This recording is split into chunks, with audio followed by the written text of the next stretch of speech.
Hello my dear friend, आपका मेरे channel पर मिशन लक्ष्य पर स्वागत है। और जैसा कि हम लोग यहाँ पे यूनिट 10 पढ़ रहे थे और यूनिट 10 के ये बी पार्ट का लगभग हम लोगों का ये ख़त्म होने वाला है बी पार्ट। तो आज का जो टॉपिक है उसमें है कि जो प्रिविलियंस है, व्यापकता है। अब यहाँ पे इसका मतलब क्या है?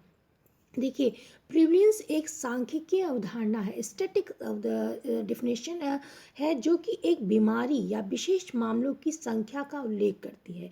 यानी कि जैसे जिनको विजुअल इम्पेयरमेंट है, जिनको सुनने में प्रॉब्लम है, या फिजिकल रूप से जो डिसेबल स्टूडेंट हैं या जो व्यक्ति हैं, उनकी कितनी संख्या है, कितने प्रतिशत हैं, उस चीज़ को जो जानने की कोशिश करता है व्यापकता, तो ये उसका उल्लेख करती है। यानी कितना उसका क्षेत्र विस्तृत है, कितने क्षेत्र में व्यापक है, फैला हुआ है।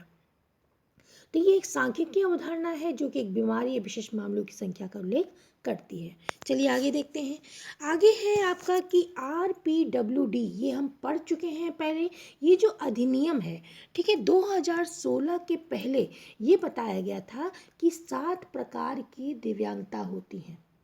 विजुअल बताया गया था और सुनने की प्रॉब्लम को बताया गया था, और भी थी। तो ऐसी प्रकार की 7 प्रकार की चीज़ों को बताया गया था, 7 प्रकार की डिसेबिलिटी को बताया गया था कि 2016 के पहले की बात हो रही है, ठीक है।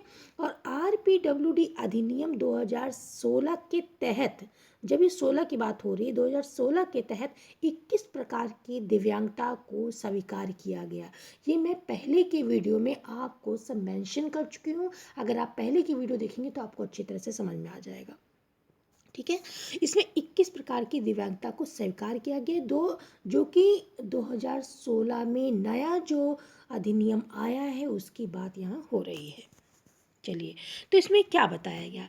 इसमें बताया गया, देखिए, एक तो बात ये है कि अब जब यहाँ पे हम आंकड़ों की बात करेंगे तो आंकड़ों की बात क्या होती है, हर 10 साल में जनगणना होती है और हर चीज़ का जैसे अब यहाँ पे डिसेबिलिटी की बात हो रही, इसकी भी बात देखेंगे कितनी जनगणना में इन लोगों की कितना प्रतिशत है। तो ये सब जो होता है 2011 के अनुसार यहाँ पे आंकड़े बताए गए हैं। अब 2021 में जो होंगे वो आप फिर अपडेट होते रहेंगे उसके हिसाब से। तो यहाँ पे जो बताया गया है, उन्होंने बताया है कि 19% लोगों की दृष्टि संबंधी विकलांगता रहती, कि जो विजुअल रूप से इम्पेयरमेंट रहते हैं, ऐसे जो है व्यक्ति, उनका है 19% लोगों की दृष्टि संबंधी विकलांगता रहती है।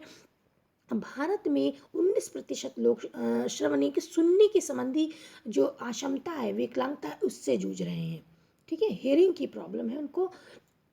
और फिर आगे है कि 7% लोगों को वाणी की दुर्बलता है, बोलने में प्रॉब्लम है, बोलने में दिक्कत है।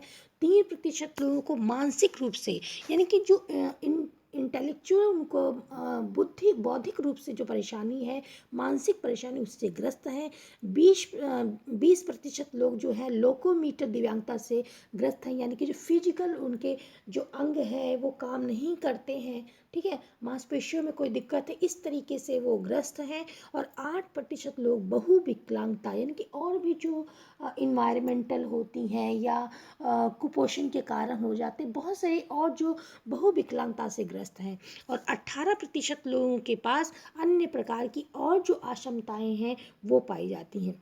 तो ये तो हो गए इनके आंकड़े। अब हम लोग देखते हैं कि दिव्यांगता यानी कि डिसेबिलिटी के प्रकार क्या है, कितने टाइप्स के होते हैं। अब ये वीडियो मैंने इसके बारे में आपको एक वीडियो पेपर के आपके पहले मैंने एक वीडियो आपको इसको दे चुकी हूँ। उसमें मैंने यूनिट 10 का ही है, उसमें मैंने जितने भी रिलेटेड हैं, विजुअल है या आपके फिजिकल है या मानसिक रूप से जितनी भी परेशानियाँ पहले के पेपरों में, प्रीवियस ईयर के पेपरों में आ चुकी हैं, मैंने सारा कुछ उसको मेंशन किया हुआ है, आपको समझाया हुआ उसमें।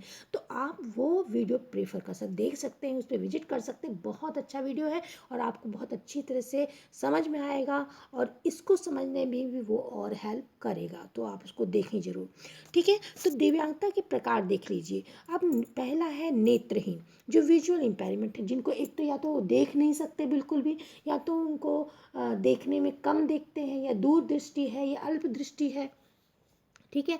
तो ये विजुअल इम्पेयरमेंट है। दूसरा है बधिर या श्रवणहीनता, यानी कि हेयरिंग प्रॉब्लम है, वो सुन नहीं पाते हैं। तीसरा है शारीरिक रूप से बाधित है, फिजिकल, यानी कि उनके अंग जो है वो प्रॉपर काम नहीं करते, उनको फंक्शन करने में, उनको चलने में, फिरने में, उठने बैठने में भी दिक्कत होती है, ठीक है। 4 है आपका मानसिक रूप से जो इंटेलेक्चुअल जो उनको परेशानी है, जो मानसिक या बौद्धिक परेशानी है, उसके बारे में होगा। तो पहला हम देखेंगे नेत्रहीन, जो विजुअल इम्पेयरमेंट है वो क्या होता है, ठीक है। इसमें या तो उस व्यक्ति को बिल्कुल ही नहीं दिखाई देता, बिल्कुल ही वो ब्लाइंड है, या कम दिखाई देता है, दूसरी प्रॉब्लम कम दिखाई देता है, और व्यक्ति रंगों की पहचान ठीक से नहीं कर पाता, यानी कि जिसको कलर ब्लाइंडनेस भी है, वो कलर को ठीक से नहीं पहचान पाता। यदि व्यक्ति की दृष्टि जो है वो 6/60 से कम होती है, ठीक है, या तो उसे अंधा व्यक्ति कहा जाएगा। और जबकि 6/18 से या 6/60 के बीच में होने पर उसे लो विजन पर्सन कहा जाएगा, क्षीण दृष्टि कहा जाएगा, इन कम दृष्टि उसको कहा जाएगा। चलिए, अब ये बात थी विजन की, जो विजुअल इम्पेयरमेंट है। अब हम लोग करेंगे हेयरिंग इम्पेयरमेंट, जिनको सुनने में दिक्कत है, तो कम सुनते हैं या तो सुनते ही नहीं है, ठीक है, ऊंचा सुनते हैं, तो उनकी बात हो रही है। तो हेयरिंग इम्पेयरमेंट से जो ग्रसित व्यक्ति है, परेशान व्यक्ति उस प्रॉब्लम से जूझ रहा है, वो 60 डेसीबल 60 डेसीबल या अधिक की ध्वनि को ही सुन पाते हैं, परंतु भारतीय पुनर्वास परिषद RCI के अनुसार जो 70 डेसीबल से अधिक श्रवण क्षमता को ही हेयरिंग इम्पेयरमेंट के रूप में स्वीकार किया गया है। चलिए, अब आपका है जो बौद्धिक रूप से परेशान है, डिसेबल है, इंटेलेक्चुअल उन पे परेशानी है, उसको देखते हैं। मानसिक रूप से मंदित व्यक्ति 2 प्रकार से हो सकता है। अब जो मानसिक रूप से, जो बौद्धिक रूप से परेशान है व्यक्ति, जो डिसेबल है, उनमें कहाँ से क्या कॉजेस होते हैं, क्या परेशानी कहाँ से आती है, ठीक है। तो पहला होगा अनुवांशिक। अनुवांशिक यानी कि उनके पेरेंट्स से उनको मिला है, जो क्रोमोसोम होते हैं ना, उनसे मिला है, यानी कि जो जीन होते, उनकी जीन्स से उनको मिले हैं। अपने माँ बाप के जो अनुवांशिक जो जीन्स होते हैं, क्रोमोसोम होते हैं, उससे उनको वो प्राप्त हुए हैं।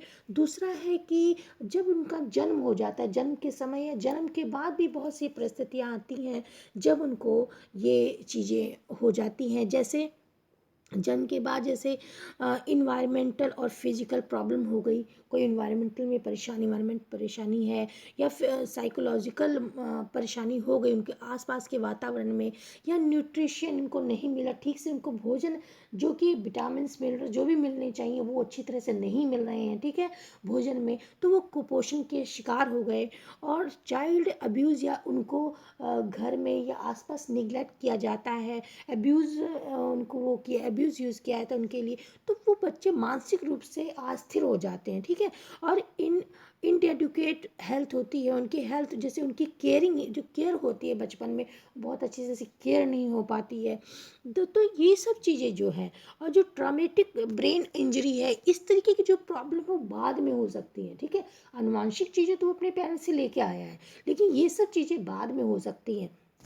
तो इस तरीके की परेशानियों को जो हम बौद्धिक यानी इंटेलेक्चुअल जो परेशानियां हैं उसको हम देख रहे हैं यहाँ पर, ठीक है।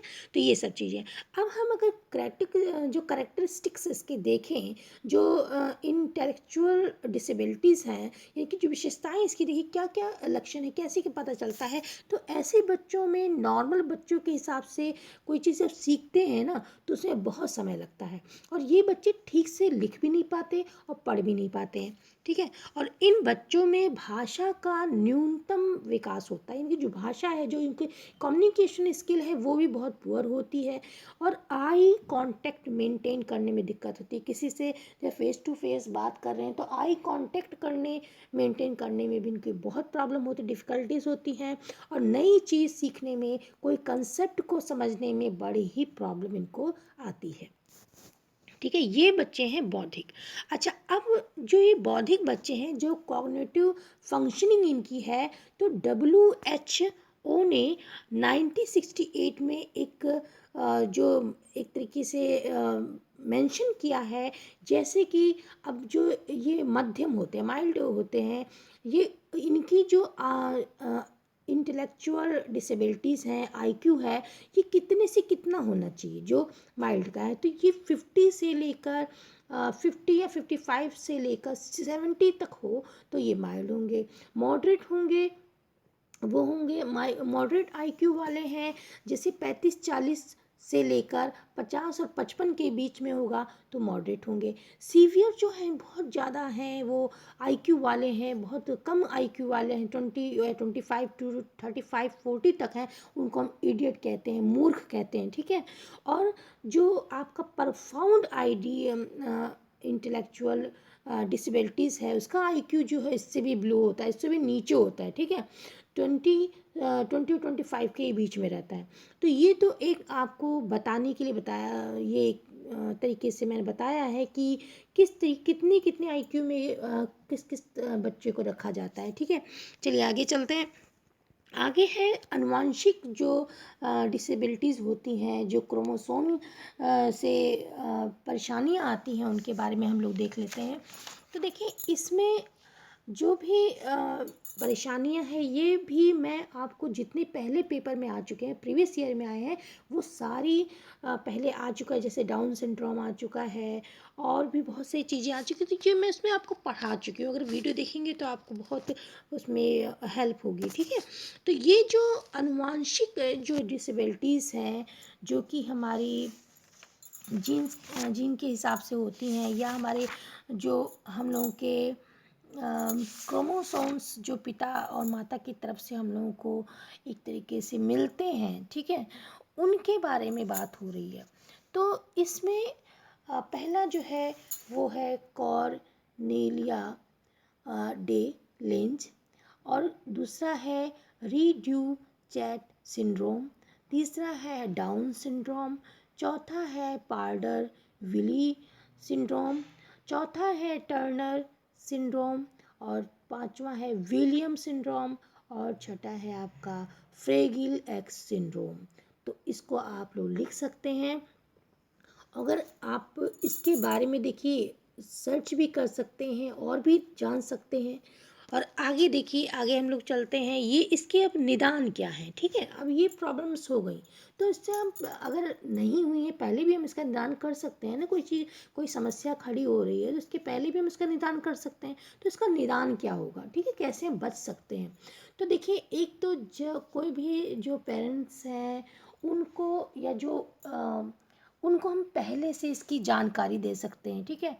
इनको जैसे खाने पीने में उनको कोई, जैसे कोई प्रेग्नेंट लेडी है तो उसको बता सकते हैं कि इसको कौन कौन से डॉक्टर से उसको कंसल्ट करना चाहिए, डॉक्टर से उसको मिलना चाहिए। वो जितनी भी इस पीरियड में जो भी उसको ज़रूरतें हैं, खाने पीने की जो मिनरल्स है या विटामिन्स है, इन सब के बारे में वो डॉक्टर मेंशन करेगा, जो कि प्रॉपर रूप से जब वो महिला उसको लेगी, हाँ ठीक है, हर चीज़ लेगी, तो वो जो एक तरीके से जो परेशानियाँ मतलब बर्थ अभी नहीं हुआ है बच्चे का और होने की चांसेस हैं वो नहीं होंगे, ठीक है। और वहाँ पे जो अब जो क्रोमोसोम से जो बात है, जो कि माँ बाप से बच्चे को मिल जाते हैं, उसमें तो देखिए उसका तो कोई क्योर नहीं है। लेकिन उसके बाद जो ये इस टाइम इस पीरियड में अगर बच्चे के अंदर कोई कमी ना हो पाए, जो जब प्रेगनेंसी के दौरान बच्चे के अंदर कोई कमी ना हो पाए, उसकी अच्छा विकास हो, तो इसकी जो बात है ये तो हम वो डॉक्टर से कंसल्ट करके अच्छी तरह से उसको कर सकते हैं, प्रॉपर हर चीज़ ले सकते हैं, ठीक है। तो ये इसके निदान है। और बाद में जो बताया है, अगर बाद में भी जो दिक्कतें होती हैं उनके लिए भी बहुत से रोकथाम किए जाते हैं, निदान किए जाते हैं। चलिए अब आगे देखते हैं कि अब बालकों की शिक्षा, अब ऐसे बालक हैं तो उनकी शिक्षा के लिए क्या किया जाएगा, उनकी शिक्षा को कैसे देखेंगे। तो देखिए, इन बच्चों के लिए अब क्या किया जाता है, जैसे स्वयं देखभाल का प्रशिक्षण, कि अपना कैसे देखभाल अपने आप कर पाए, ठीक है। इन बच्चों को जैसे कि मंदबुद्धि बालक हैं अपनी देखभाल स्वयं कर सकें, इसके लिए उन्हें विशेष रूप से शिक्षित और प्रशिक्षित किया जाना चाहिए। जैसे कपड़े वो पहन पाएँ, भोजन करने, सफाई करने, अपनी वस्तुओं को रक्षा करना, अपना मनोरंजन करने आदि का प्रशिक्षण बालकों को हर प्रकार से दिया जाता है ताकि अपने दैनिक कार्य वे स्वयं कर पाएँ। ठीक है। दूसरा है सामाजिक प्रशिक्षण। अब सामाजिक प्रशिक्षण का मतलब है कि मंदबुद्धि बालकों को सामाजिक दृष्टि से आत्मनिर्भर बनाने के लिए प्रशिक्षण दिया जाना चाहिए। सामूहिक कार्यों, खेलों, सामाजिक शिष्टाचार का प्रशिक्षण देकर मंदबुद्धि बालकों का विभिन्न सामाजिक क्रियाकलापों में भाग लेने के लिए प्रोत्साहित किया जा सकता है। ठीक है। अब विशिष्ट कक्षाएं, ऐसे मंदबुद्धि बालक अपनी मानसिक योग्यता, ठीक है, संबंधी सीमाओं के कारण सामान्य कक्षाओं का पूर्ण लाभ नहीं उठा सकते, क्योंकि देखिए वो नॉर्मल बच्चों की तरह तो नहीं है। उनके अंदर उनको समझने में या वर्क करने में दिक्कत होती है, या वो लिखने पढ़ने में उनको सरलता से नहीं लिख पाते हैं, नहीं ये तो लिख ही नहीं पाते हैं। ठीक है। उनको समझने में दिक्कत होती है ऐसे बच्चों को। और उनको जैसे मान लीजिए कोई गणितीय प्रॉब्लम है या कोई रीजनिंग की चीज़ें हैं, उनको सॉल्व करने में बड़ी दिक्कत आती है। और तो इस तरीके के जो बच्चे हैं, जो उनकी मानसिक रूप से जो नॉर्मल बच्चों के हिसाब से बहुत जल्दी कोई चीज़ सीख ही नहीं पाते हैं, ऐसे बच्चे हैं। ठीक है। तो ऐसे बच्चों के लिए विशिष्ट कक्षाएं होती हैं। तो बालक अपनी मानसिक योग्यता संबंधी सीमाओं के कारण सामान्य कक्षाओं का पूर्ण रूप से लाभ नहीं उठा पाते हैं, अतः इनके लिए जो स्पेशल टीचर्स होते हैं उनके द्वारा संचालित विशिष्ट कक्षाएं ली जाती हैं। ठीक है। ये आपका हो गया। अब आर्थिक प्रशिक्षण इनका क्या है? आर्थिक प्रशिक्षण मंदबुद्धि बालकों को आर्थिक दृष्टि से आत्मनिर्भर बनाने के लिए ऐसे प्रशिक्षण की आवश्यकता होती है कि वे अपने जीवन यापन के लिए आवश्यक न्यूनतम धन अर्जित करने में समर्थ हो सकें। छोटे छोटे घरेलू कार्यों, हस्तशिल्प के कार्य हो गए आदि प्रशिक्षण देकर उनके बालकों को स्वावलंबी बनाया जाता है। ठीक है। तो ये बच्चों जो हम लोगों ने आज किया है, ये आपका है, ये इनकी बात हो रही है जो बौद्धिक रूप से डिसेबल हैं, जो इंटेलेक्चुअली जो डिसेबल हैं उनकी हमने बात की है। अब आगे हम लोगों ने विजुअल जो इम्पेयरमेंट है उसके बारे में भी देख लिया है, और आपका जो हेयरिंग की प्रॉब्लम है उसको भी देख लिया है। और देखिए जो हमने ने स्कूल रेडीनेस का जो हमने चैप्टर किया है, टॉपिक किया है, उसमें मैंने आपको बताया है कि जो हेयरिंग की प्रॉब्लम से जूझ रहे हैं उनके लिए क्या क्या होता है स्कूलों में। ठीक है। क्या क्या चीज़ें होती हैं, और जो विजुअल परेशानी उनके लिए क्या क्या होती है, तो वहाँ पे भी इस चीज़ का मेंशन है, हर चीज़ बताया हुआ है। ठीक है। तो उसकी आपको टेंशन लेने की ज़रूरत नहीं है। अब इसके आगे हम लोग पढ़ेंगे, देखिए जो शारीरिक रूप से विकलांग हैं उनके बारे में देखेंगे। ठीक है।